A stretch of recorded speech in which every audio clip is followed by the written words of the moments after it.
اللي كلنا عارفينه ان الدكتور بيطلق عليه ملاك الرحمة، لكن الغريب ان دكتور كبير في مجاله بيطلق عليه ملاك الموت.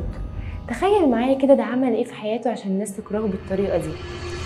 بص، بصراحة هو من ناحية عمل فهو عمل كتير. كفاية انه كان مهتم بجمع التوائم وبيعمل عليهم تجارب طبية، مش عشان التقدم والكلام ده، لا لا لا خالص. تعال احكي لك. العالم دلوقتي فيه تقدم علمي وطبي كبير جدا، وده قايم على تجارب كتير اتعملت زمان، لان مفيش اي دواء بيتم اعتماده الا اذا تم تجربته الاول على البشر، وقيس على كده اي نوع او اي طريقة علاج بنستخدمها دلوقتي. عامة ده مش غلط، لكن الغلط هو ان التجارب دي تتعمل بطريقة غير اخلاقية وغير قانونية. طب هتقولي ايه علاقة ده بالدكتور بتاعنا؟ بص يا سيدي، انا هقولك. جوزيف مينجل طبيب الماني، اتولد سنة 1911 وتم تجنيده سنة 1933، وكان بيأيد الأيديولوجية العنصرية المزيفة بسبب دراسته لعلم الفلسفة وعلم البيولوجيا الوراثية.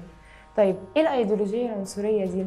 بص يا صديقي، هي عبارة عن فكرة بتقول إن في تسلسل هرمي، وإن الجنس الألماني متربع على قمة الهرم، وإن الألمان متفوقين بيولوجيا عن الأجناس الأخرى، يعني من الآخر متميزين عن بقية البشر. طيب بعد ما درس العلوم دي عمل بيها إيه؟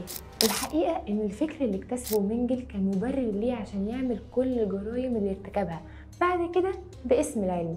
وفي سنة 1938 انضم مينجل للحزب، وكان بيسعى للحفاظ على التفوق العرقي للألمان، وكمان كان بيقيم هو وزملائه الألمان من الناحية العقلية والجسدية وإن هم مؤهلين للزواج ولا لأ. مش بس كده، كمان كان بيحاول يزود العرق الألماني ويعمل أبحاث عن كيفية تطور الجينات عشان تحمل سمات جسدية وعقلية محددة بتميز الألمان عن غيرهم. طب ما يعني مينجل طلع طبيب بيعمل دراسات عادي، هو مفيش جرايم. استنى، هو بس كان مستني الفرصة المناسبة. وفي سنة 1943 بيتم تعيينه ككبير الأطباء في معسكر الإبادة في أوشفيتس، واللي من خلاله كانوا بيختاروا السجناء أو الأسرى للعمل لو إمكانياتهم الجسدية قوية، أو لإجراء التجارب العلمية عليهم، أو بقى بصراحة لقتلهم لو ملهمش فايدة من وجهة نظر الأطباء. تخيل معايا مينجل كده بعقليته وفكره ده كان ايه رد فعله؟ طبعا مينجل استغل الفرصة دي جدا لدرجة انه سيطر على 1500 توأم، يعني 300 ضحية، وده أكبر عدد من التوائم ممكن أي عالم يدرسه. كان بيحاول إنه يكتشف وسائل لزيادة العرق الألماني، وده كان من خلالهم. طب اشمعنى التوائم يعني؟ عشان مينجل كان متأثر بالمعلم بتاعه فيرشر، واللي درس التوائم في ثلاثينيات القرن العشرين. قدر مينجل وبجدارة يثبت إنه فعلا ملاك الموت. ده ليه؟ لأنه أجرى عليهم أبشع التجارب، زي إنه يحقنهم بمرض معين ويشوف نتائجه عليهم إيه. ده غير كان بيسحب كميات دم مهولة منهم، وكمان كان بيحقن عيونهم بمادة زرقاء عشان يحولهم لألمان، والنتيجة كانت تورم والتهابات شديدة أدت للعمى ثم الوفاة. وبعد ما بيقتلهم بيرسل لزملائه في مركز علم الوراثة والإنثروبولوجيا مئات الأعضاء والهياكل، وكان معظم ضحايا مينجل من الأطفال.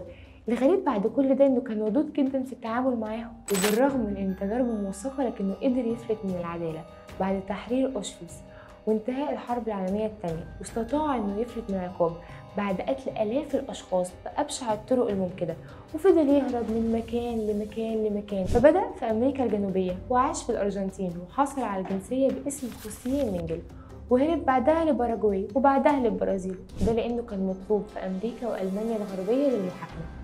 وعاش مينجل في البرازيل باسم مستعار، ومات سنة 1979 بسكتة دماغية وغرق في حمام سباحة. كان مينجل طبيب ضمن 50 طبيب خدموا في أوشفيتس، ورغم إنه محصلش على رتبة عالية ولا كان القائد، لكن الجرائم المميتة اللي عملها والتجارب دي وتفكيره العنصري حفر اسمه ضمن أبشع الشخصيات في الوقت ده.